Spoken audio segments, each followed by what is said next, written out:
Well, welcome back to the introduction to the New Testament. I'm glad you're back with us, and we're returning to the Gospel of Mark. Now, you may remember that Mark stands out opposed to Matthew and Luke because Mark does not have any stories or any references to Jesus before his adulthood. There are no stories about his birth in Bethlehem or even his mother Mary carrying him. Instead, in Markan fashion, he goes from episode to episode. He goes completely into the story of the baptism by his cousin John at the very beginning. John the Baptist is more than just a person who baptized folks out in the wilderness. At the time, he was a very important person within the establishment in Israel. He was more of an anti-establishment figure. Again, he was the kind of person that did not want to support what was going on in the temple and the leadership there. He was set apart out in the wilderness, eating locusts and honey. He was, in a way, sort of a prophetic figure in light of the prophets who came before him in the Old Testament. He was not thrilled with the way things were going and how folks were not really turning to God with their heart, mind, soul, and strength. Instead, they were going through the rituals. And more so than that, it was the temple leadership, the people who were in the religious authorities at the time, who were abusing their power and focusing on the wrong things. John was a big critic of that system. Now, what's also important to know is that John also stirred up a lot of issues within the royal family in Israel. We come in the Gospel of Mark to a story in which we find out that John the Baptist is killed. Now, what's going on here is that there is a false king that has been put over the people of Israel. Herod was the king of Israel, put in power essentially by the Romans. And the idea is that he had some Jewish lineage, although it may not have been as Jewish as the Jewish people want him to have. But he had some Jewish lineage, but he was mainly someone who was a Gentile. He was put into power. He was a friend to Rome. He was trying to always impress Caesar and not really look after the people and to be a good shepherd. And if you do any sort of Bible study of the Old Testament, especially some of the prophetic books, you'll find that the prophets were very much against kings who were focused on making deals with foreign nations at the expense of their own people, or who were abusing their own people for their own sake. You know, not taking care of the people, but filling their own coffers, so to speak. So in this sense, this is a false king who's been put in power. After Herod the Great, his time comes, then he's got children who take over. One is Herod Antipas, who is the Herod that is over the Jewish people in that region. He has a brother named Philip. Now, what's going on is that Philip has land that is different from Jerusalem and Judea in that area, but he's got other land. He is also a king, but not of the same area. And Philip is the older brother of Herod Antipas. Now, Herod seems to have a fondness for Philip's wife. Philip's wife's name is Herodias. So, I'm not really sure how this all played out, but along the way, Philip and Herodias had a daughter. At some point after that, Herod and Herodias start some sort of courtship. Herod is married to someone else. Herod divorces that wife. Philip and Herodias, their marriage falls apart. And Herodias and her daughter move to be with Herod Antipas. They get married. And you can imagine that the Jewish people are not thrilled about this, that the king that they didn't even want in the first place has married his own brother's sister, which was not really looked at very kindly. And so he's this fake who is not really faithful. He's not really the true king. He's not even living faithfully, following the laws of the people. And so John the Baptist is not going to stand for this. He's going to call out Herod for this. And in fact, he harped on the inappropriateness of Herod's marriage to Herodias.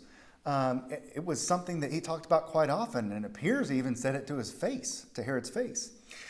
So what ends up happening through the story is that Herodias and her daughter ask for John the Baptist to be killed. Herod is afraid to do it because John the Baptist is popular, but he goes through with it.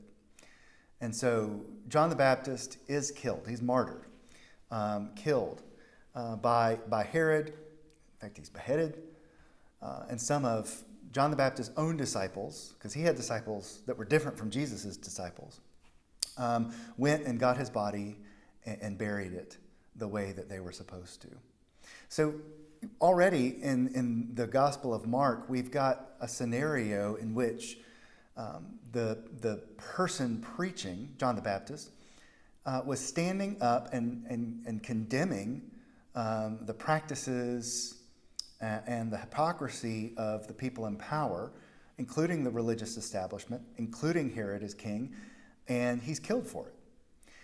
So you have to understand that the disciples of Jesus know what's going on. They know, they're aware of it. And when Jesus starts talking in similar ways, there's a fear of what the Roman Empire, what the religious leaders, what Herod might do to him.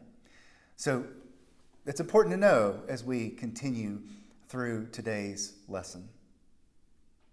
So as we continue through the Gospel of Mark, there are more miraculous events. Now remember, we've already talked about how Jesus is acting in terms of taking care of the poor and the oppressed, helping bring love and mercy to people. In the miraculous healings that have happened in the Gospel of Mark, there's also, as we talked about last week, Jesus walking on water.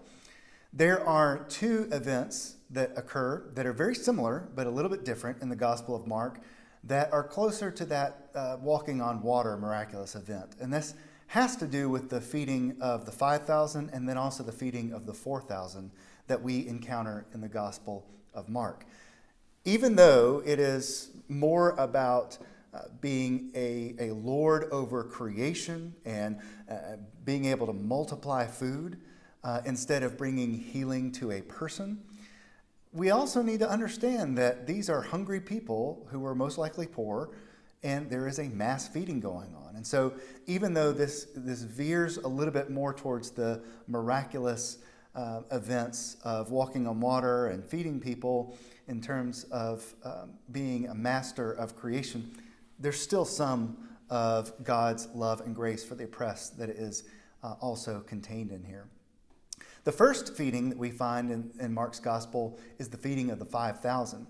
It's important to understand that Jesus is traveling around the country of Israel at the time, and some communities are going to be almost 100% Jewish.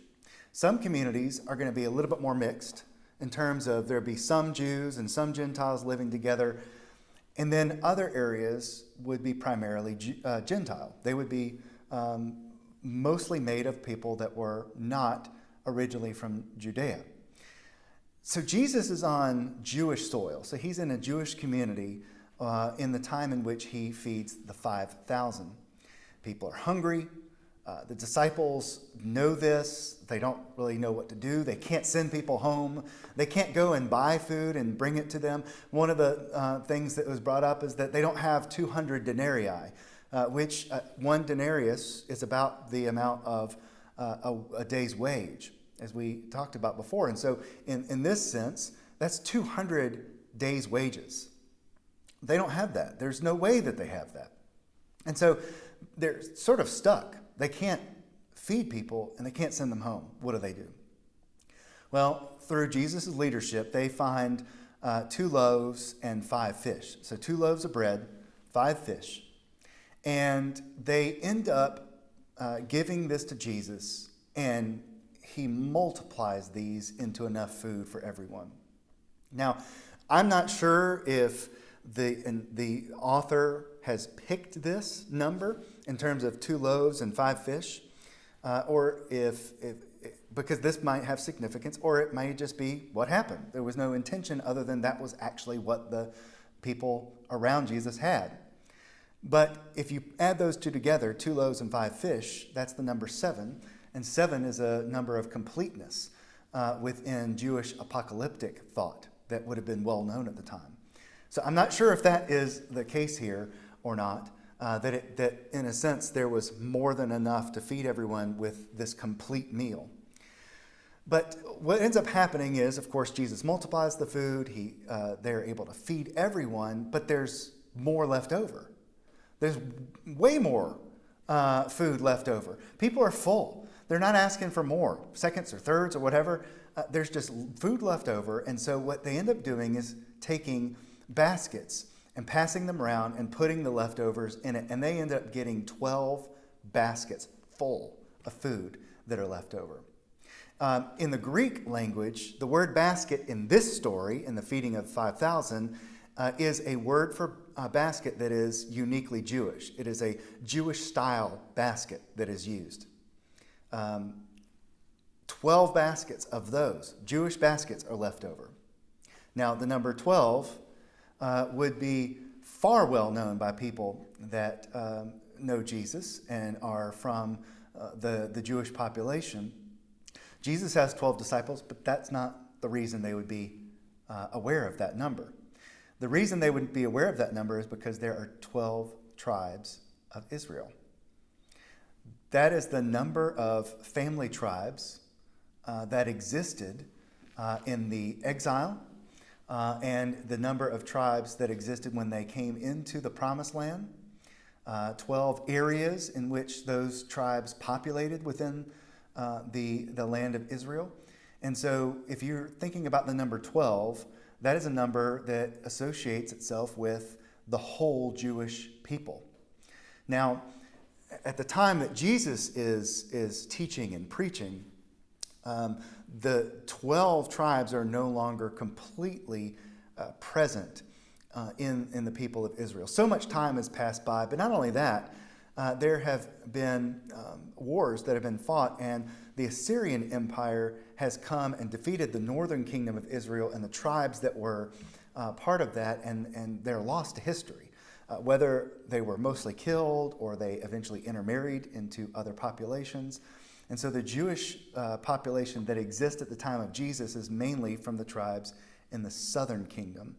Some of that kingdom, of course, when Babylon came and took them over and sent them into exile, some dilution of that population did occur, but for the most part, those tribes were somewhat still intact at the time of Jesus. And so this is a highly symbolic moment where 12 Jewish baskets are left over, signifying the gathering back up of the 12 nations of Israel. We'll come back to that, but that's significant, signifying the restoration of the 12 tribes of Israel. Now, after this, Jesus and the disciples go into a Gentile area. They travel into lands that were more populated by Gentile people. So as Jesus and the disciples go into the Gentile areas of Israel, another feeding miracle happens, and that's the feeding of the 4,000. Sort of almost the same scenario. People are hungry. They look around. They've got 7 loaves of bread and 2 fish, a little bit different from the feeding of the 5,000. Same scenario. They feed everybody. Everybody's full. And they send around baskets. Now this time, the word for basket in Greek is more of a Gentile basket, something that would be used by non-Jewish folks in their homes. They pass around those Gentile baskets, and they end up bringing back a total of 7 baskets back that are completely full. And those 7 baskets are going to signify something different. At the time, the known world was sort of broken into about 8 different kingdoms or realms in a way. One of those we would look at as Israel itself, which was under the control of Rome. So that's where the hesitation for 8 comes from. But the Jewish people saw themselves as a group that stood apart. And so if they were the ones looking at the known world, they would say that there would be 7 other kingdoms or realms of Gentiles. So that number 7 is really interesting too. 12 baskets signify the 12 tribes of Israel. 7 baskets signify the possible 7 nations or realms of Gentiles. And it seems that Mark is painting a picture here of us to understand that Jesus is the promised Messiah of Israel. And that Messiah of Israel would gather up all the tribes and become the one true king, sort of like David did in the Old Testament. But what's interesting here with the visit to the Gentile areas and having the 7 baskets being collected is that Mark is almost saying that not only is Jesus the Messiah to Israel, but he seems to be offering membership in his kingdom to the Gentiles as well. This is something that Luke will pick up on in his gospel. But it's very interesting. If this is the earliest gospel, and if it's written around 60 AD, there's already this sort of expansion, this mindset of the kingdom of heaven, the kingdom of God being offered not only to Jews, but to Gentiles. And if John Mark is the author and he spent time with Paul and with Peter, then this makes a lot of sense that he would see things this way after spending time with both those people. As we're moving along through the Gospel of Mark, we're going to come to the 8th chapter. I'm going to wait and do the 9th chapter in our next video in Falling. But in the 8th chapter, Jesus and the disciples come to the northern part of Israel. Now, today, if you were to go over there, it would be known as the Golan Heights. Very north part of Israel that's very close to the mountainous regions like Mount Hermon. And this is where the source of a lot of the water in Israel is coming from. As the rains come over that mountain range and come down the mountain or filter through the mountain, they're coming out, like I mentioned, the Jordan River. But there's another place in Caesarea Philippi where water is coming out from the ground, and that is at a grotto that was a cave that was used in which to worship Pan. Pan, the sort of half-human, half-animal god with a lowercase g of nature and many other things. This is where Mark has the encounter of Jesus and his disciples talking about who he is, what he came for. Now remember, in the first verses of Mark chapter 1, Mark introduces Jesus as the Son of God. So he's already sort of let us, the reader, know who he is. But Jesus, in the midst of all the teaching and healings, has been very adamant that people not go around saying who he is. You know, the demons, he told them, don't say anything. Whenever he heals someone, don't tell anybody. There's that messianic secret we've talked about. So in the midst of at least the city, we don't know if he was right there at the grotto, that cave, the rocky outcropping there in Caesarea Philippi. But that's the scenario or the city where Jesus has this discussion according to Mark. So this is Mark chapter 8, verses 27 through 33. So Jesus is there in that city and he says to the disciples, who do people say that I am? Who am I? So by the end-ish of the 8th chapter of the Gospel of Mark, we're starting to see Jesus prepare for his identity to slowly be revealed. Who do you say that I am? Well, they answer him and say, well, some people say you're John the Baptist. Other people say you're Elijah. And still others say that you're one of the prophets. So this is sort of like the rumor mill of what's going on. They can't understand how Jesus, this peasant, son of a carpenter from Galilee, was someone special. So they, imagine that he was somehow John the Baptist reincarnated, because remember, John the Baptist was killed. Maybe they think he's Elijah, even though Elijah's been dead many, many, many years. Or one of the other prophets. And I love how it's sort of just, well, one of them. No specific prophet mentioned.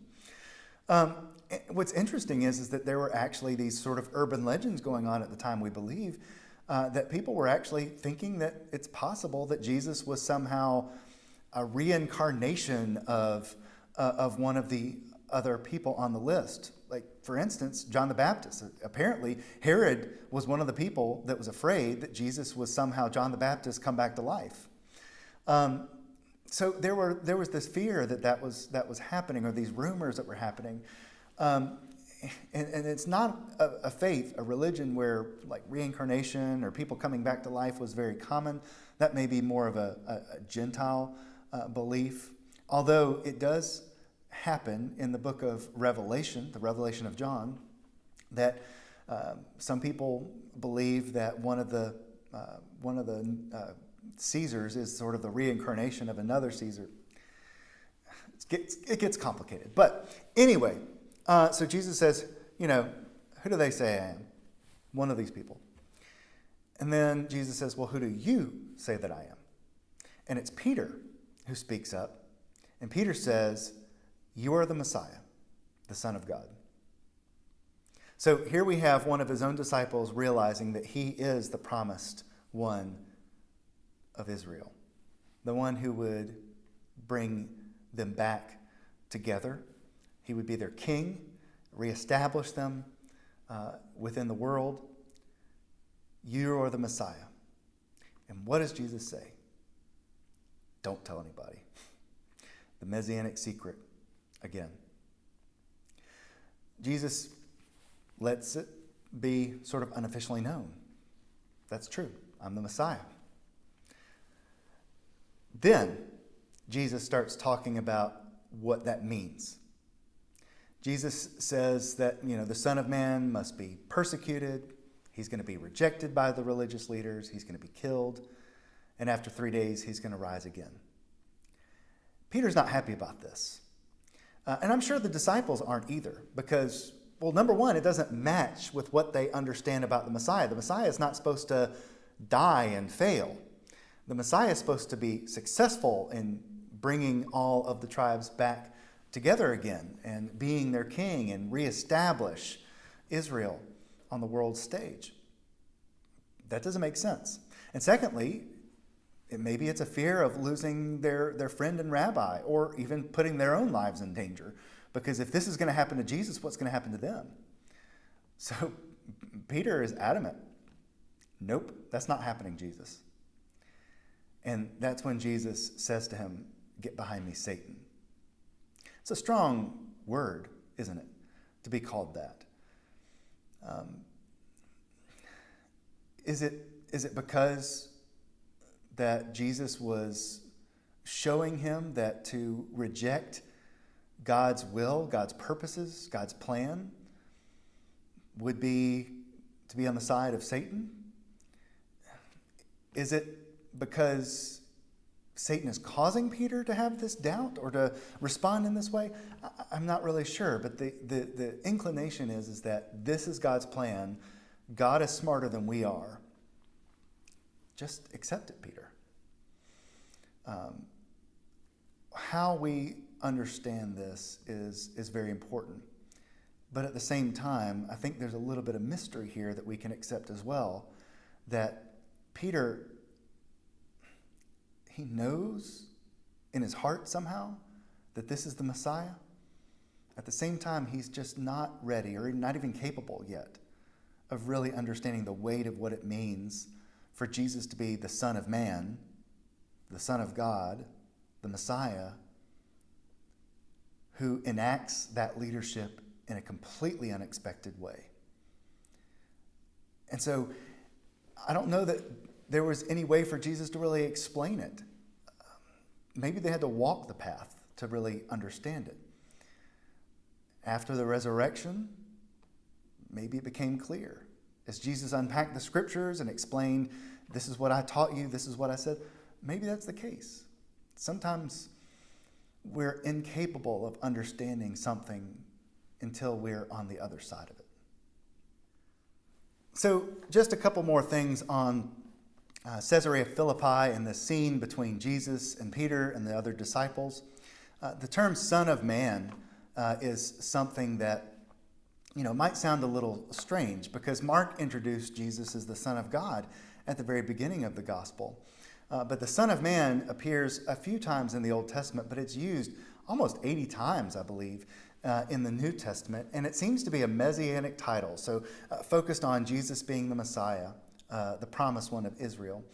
And I'm not really sure if it is the balance to the Son of God, this idea of a divine Son, and using Son of Man connects him to his humanity, that connects him to Adam, that Adam was the one who sinned and caused this whole mess, and Jesus is the now new Son of Man who would undo Adam's mess through the offering of his life.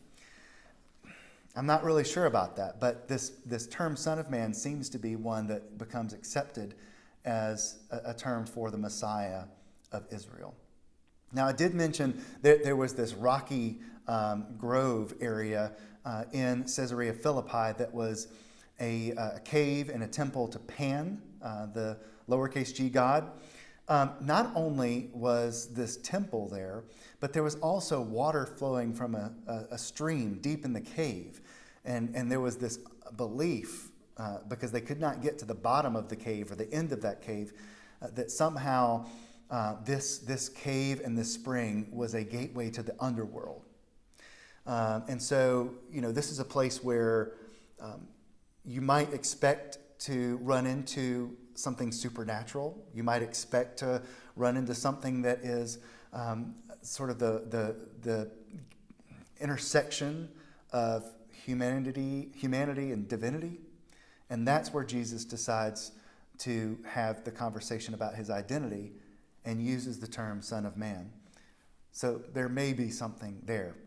Of course, modern day Christians and Jews do not see Pan's grotto there in Caesarea Philippi as an actual gateway to the underworld. But at the time, that's what was understood. As we're getting to the end of Mark chapter 8, I think it's important for us to end with what happens here and understand what Jesus then tells people. After he secretly unveils himself in the conversation with the disciples about being the Messiah, this is the encounter. So this is Mark chapter 8, verse 34 and following. He called the crowd with his disciples and said to them, "If any want to become my followers, let them deny themselves and take up their cross and follow me. For those who want to save their life will lose it, and those who lose their life for my sake and for the sake of the gospel will save it. For what will it profit them to gain the whole world and forfeit their life? Indeed, what can they give in return for their life? Those who are ashamed of me and my words in this adulterous and sinful generation, of them the Son of Man will also be ashamed when he comes in the glory of his Father with the holy angels." So verse 8, this is the ending of an episode that's really important in the Gospel of Mark. And chapter 9 will be the beginning of another important episode in the Gospel of Mark. And remember, we just talked about Elijah. That's coming back in chapter 9. But I think it's important for us to pause and understand that what Jesus has just told his disciples is, I'm going to be persecuted, rejected, killed, and then raised from the dead. He never said the word cross. He never said the word cross about his own future.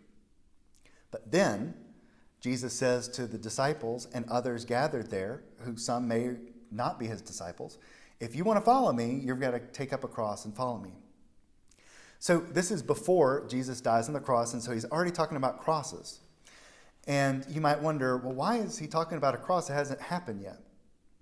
The cross at the time was a device used for capital punishment by the Romans. It was a horrible, terrible method of dying.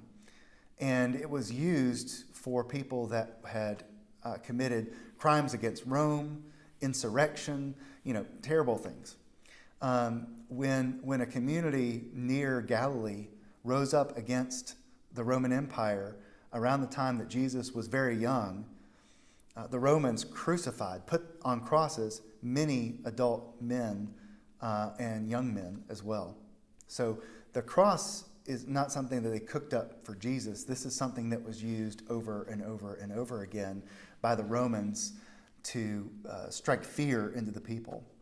But I think it's really important for us to understand that this was not only a way to die, a horrible death, but it was also an unclean death. Because for Jews to die on a tree or hang on a tree was seen to be very, very wrong, according to the Old Testament. So this was not only an unclean way to die, but a painful and horrific way to die. And Jesus just used it in terms of asking people to follow him. Take up your cross and follow me. I don't know how I would react to that if I didn't know what was coming with Jesus and using his cross for the salvation of others. But I think it's really important for us to understand the weight and the confusion that comes with Jesus saying this, that in order to follow me, you've got to take up a cross. Does that mean you have to literally die? Well, hopefully you've been around church long enough to know that that's not something ministers ask you to do. So that's not it. There must be something else related to the cross. To take up your cross means to sacrifice, to lay down your life for the sake of what God wants you to do. There's something supernatural and also tangible about taking up your cross and following Jesus. There's a lot you have to leave behind in order to follow Jesus. And that'll be a theme that we will return to several times throughout the Gospels. Well, I hope you've enjoyed this, and we'll look forward to seeing you next week as we continue in Mark chapter 9 and following.